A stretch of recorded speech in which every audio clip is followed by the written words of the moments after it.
deuxième valeur ce matin, il s'agit d'Orange.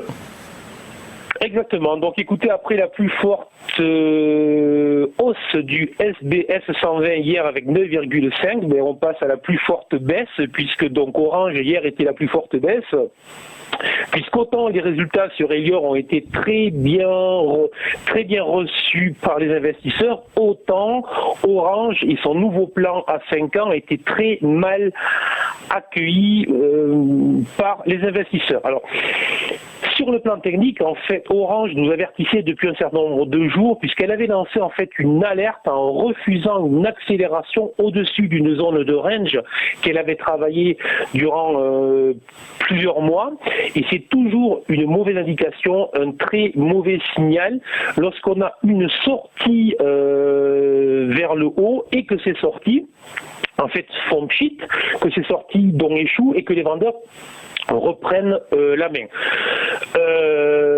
Alors sur le plan technique, on va dire que c'est moyen. Sur le plan des investisseurs et sur le plan fondamental, sur le plan à 5 ans, c'est moyen. Mais Orange a un gros avantage donc pour moi, c'est qu'elle a en fait un dividende qui est fort, donc un rendement puissant. Ce dividende a été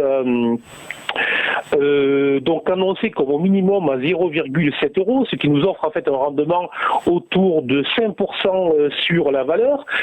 Et puisqu'on est dans un environnement de taux extrêmement bas, évidemment c'est une valeur qui présente un intérêt donc fort en ce qui me concerne pour les investisseurs à moyen et long terme.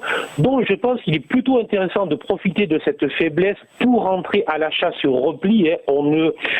Inutile de se précipiter peut-être ce matin, et on va dire une zone relativement large entre les 12,5 et les 13,5 pour des achats sur repli dans une optique de moyen et long terme, et dans une optique claire, on est sur une valeur avec un fort rendement.